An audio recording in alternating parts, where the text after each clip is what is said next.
Thank you very much for the introduction. So, as already said, I'm Arvind, CEO of Shikanso Analytics. With me is Nectar, Head of Sponsorships at EE, and Shah, Head of Partnerships at EXCEL Esports. And today we're going to talk about how data empowers brand partnerships.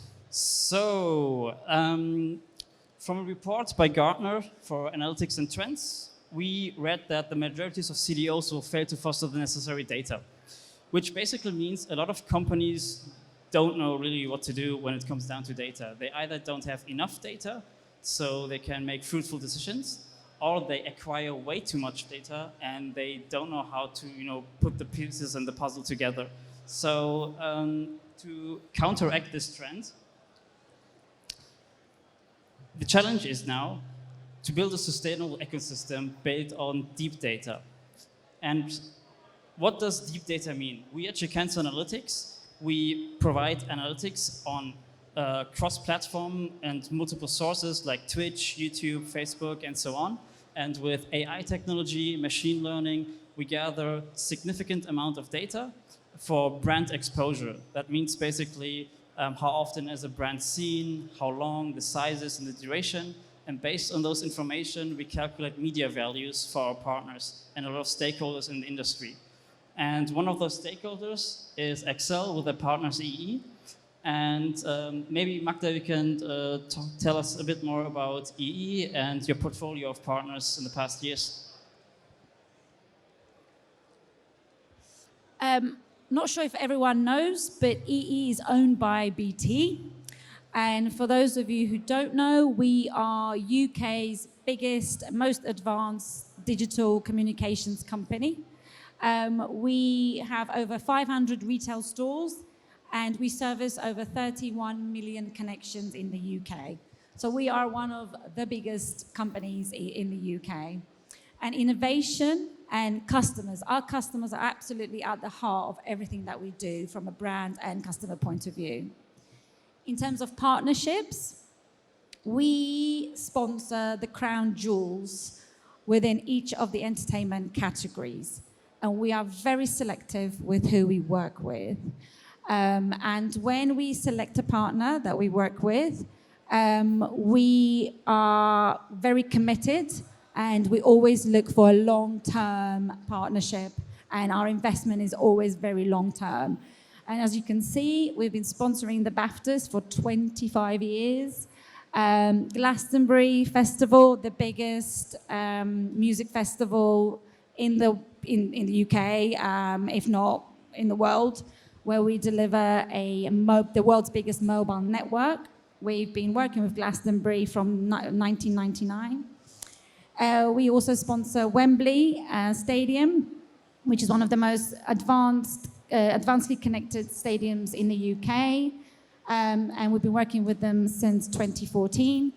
And more recently, we've partnered and we sponsor EXCEL. So, but given the we are, gaming is such a huge kind of growing industry, especially in the UK. And for us, it was really important to find someone that we can work with, that we can grow and develop in that area. What's really important, whenever we are very fortunate that we get approached by many companies, many brands to work with. And what we always look for is to be able to work with somebody that we can find connecting gamers with their passions, but also kind of connecting music fans with music is always something that we look for. And being able to create better experiences, being useful is, for our customers is something that we always look for in order to be able to make sure that that's the right partnership that we can work with and deliver. And we've done a couple of things. We've created a great little streaming event called the EE Ultimate Gamer. Last week, we had a national event called the Connected Club Cup, and the finals were here at Wembley. And so we are only at the infancy with working with EXCEL, but there's a lot more to come. Thanks. Maybe Shah, from your side, one Yeah. or two words about Excel? Yeah, hopefully the mic's working now. I think just touching upon what Magda said, the four sort of achievements that we've got on the board. Obviously we started off with BT, so that transition from the brand that is BT to EE, a very sort of consumer-focused brand, was something we had to put a lot of work into. And one of the activations that Magda has actually mentioned that we're extremely proud of is obviously the EE Connected Club Cup, which really shows us the sort of crossover elements and ability of gaming and the wider sort of entertainment segments and partners that they have. And I think as we're on the topic of media and value, we're really proud to say that we've shown consistently a 4-to-1 ROI on the partnership, and we'll come on to sort of what's important in and around data and analytics, but that is still fundamentally a great part of and a really important part of building a successful partnership. And one thing we are working on at the moment is the long-term strategy, which plenty more to come. Awesome, thank you. Then let's jump right in. Shah, you've recently joined Excel. Yeah. We have been working with Excel since a year or so, but maybe from your perspective, what your impressions as of now, how does deep data help you as an organization so far, and what impact does it have on you? Yeah, I think there are three things, right? One is, I think, the measurement of success. Ultimately, that's what it comes down to. It enables us to assess the performance of our assets and our campaigns. So that's obviously in line with the KPIs and objectives that are set by the brand and ourselves. And that really allows us to adjust and evaluate and ultimately optimize a partnership. I think the second thing is accountability. So they spend a lot of money with us, which we're very grateful for, but we have to be accountable to that. We need to show a definitive ROI on our partnership, and ROI can come in a number of different forms. But as I said, if media is one of those objectives, we need to be able to show that we can provide that. And we know that ad spend is going to reduce next year, so we have to be smarter with the way that we report. And the third thing is, which isn't talked about enough, is creativity. So data actually informs what we do from a creative perspective, and it does go back to there's an old sort of saying by Steve Jobs, which is, creativity is just connecting things, and that is still true to today. So the ability that data plays to do that is still really fundamental. Yeah, absolutely. Magda, I'm really keen to hear from your perspective, how do you benefit actually from a data strategy of your partners like Excel? How do you perceive that, and how does it help you to navigate through the space? It's pretty much what Shah has just mentioned. For us, in terms of evaluating the partnership, data has a key role. But where we start with all campaigns and all our partnerships is insights, consumer insights. Everything that we do starts from consumer insights. And we then look at business objectives, and we bring the two together to help you then deliver the best possible campaign. So everything that we do from a campaigns perspective, from a partnership perspective, is all about using the data, using the insights, learn from the insights, from the data, to be able to evolve, improve, and continue growing. Yeah, thanks. Follow up on that, EE in general. How do you measure in-house or collect data? Do you use several service providers? And how did it influence, maybe you can answer that on that, how did our data influence your partnership with EE in a positive or maybe another direction? In terms of measurement, so it's a mixture. So we work with external partners and internal, and we use in terms of customer engagement, etc., that's all used internally, whereas externally we use external providers to help measure our campaign results and impact. Yeah, and in terms of the influence that Shikenzo's had on obviously this partnership, I think I'm 3 months in, obviously, to the job, so this is all contextual for me. But I think if you look at the transition that we've had to make from BT to EE, BT was a naming rights lead partner. So there's a lot of different assets and rights that are associated to that, naturally given a slightly different ROI and measurement capabilities. So we've had to sort of transition from that and understand what the objectives are for EE. But I think the biggest thing, we talk about test and learn all the time in esports and gaming, and it's probably an overused term, but actually that's the truth. We are a relatively young organization, like most esports teams. EE are relatively early on into their, I guess, venture into gaming and esports, which is clearly a long-term legacy piece for them. But it allows us to understand what we're doing really well, but also what maybe we need to tweak and improve. And I think Shikenzo as a partner really allows us to do that. Thank you very much. So we just talked about the status quo, and now we have some more topics that are, let's say, the broader esports industry questions and challenges. And I think one of the challenges as esports, as you said, is fairly young to a lot of brands. And maybe you can tell from your perspective, what are the challenges regarding audience and data for EXCEL as of now to provide to your partners? Yeah, I think for me there are sort of two things. So the first one is, if you look at third-party, I'm going a bit sort of geeky here, but if you look at third-party data sources, if I'm an esports team and I'm in an organization, there isn't actually a huge amount of data on our fan set.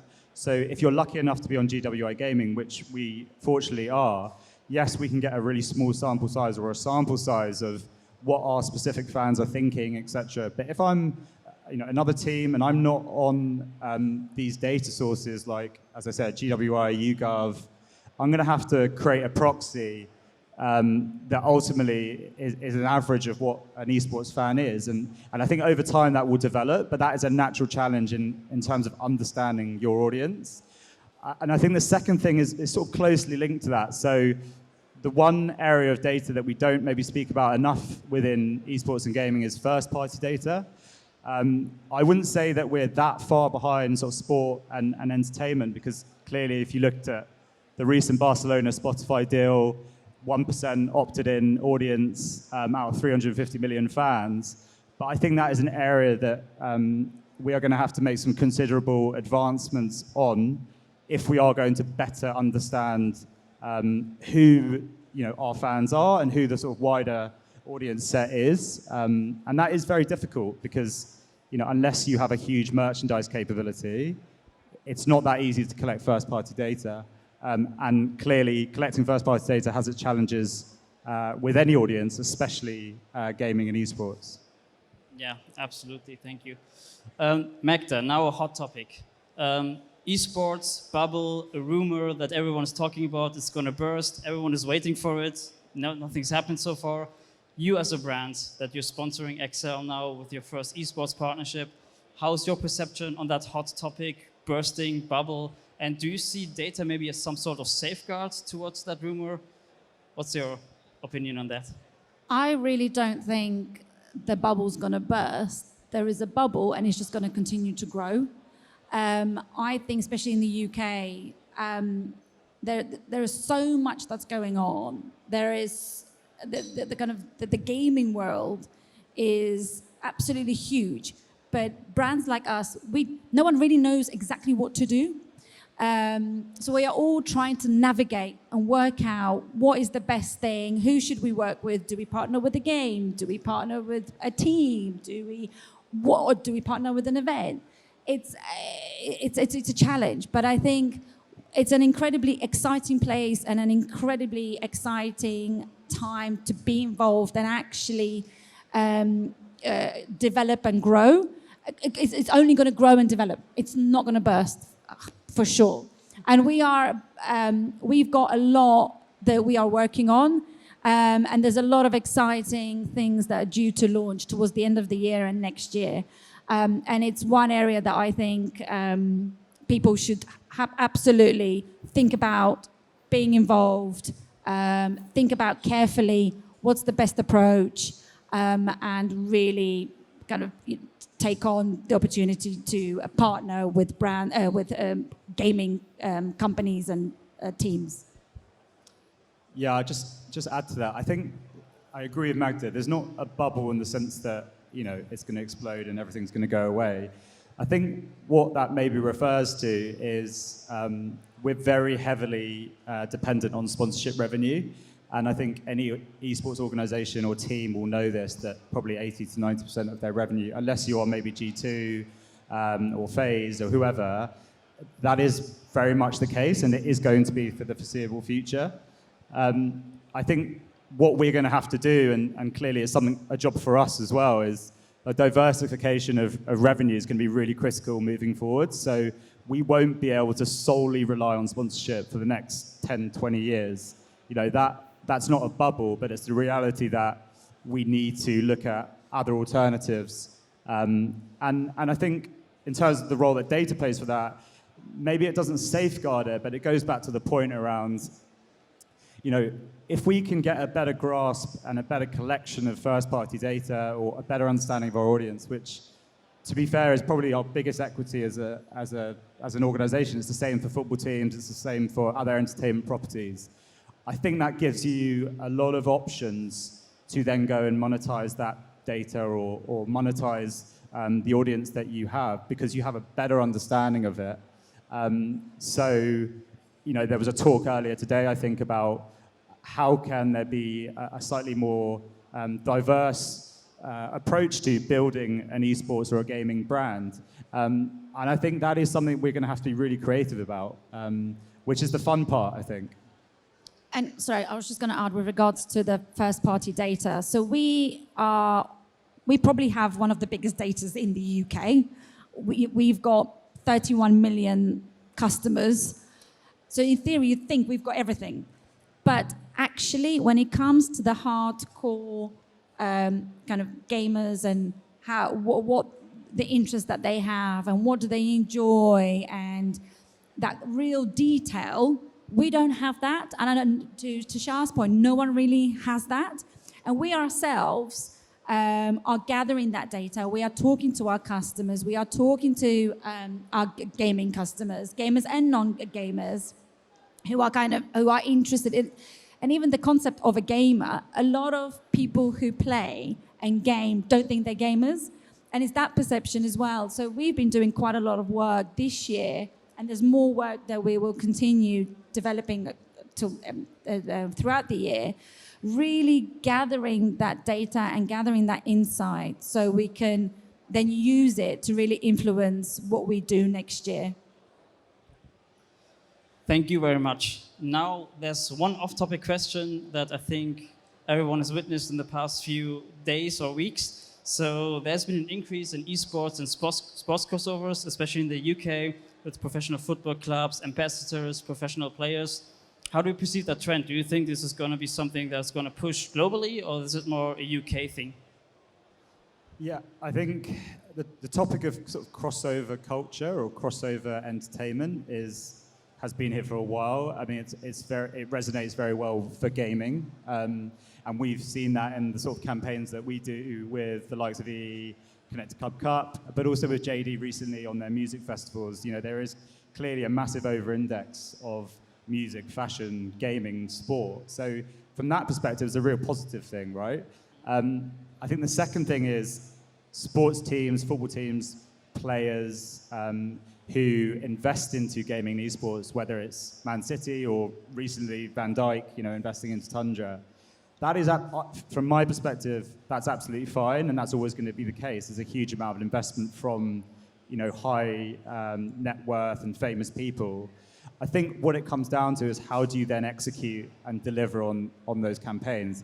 The likes of Van Dijk will build a huge amount of initial buzz, and they're great ambassadors to a certain extent.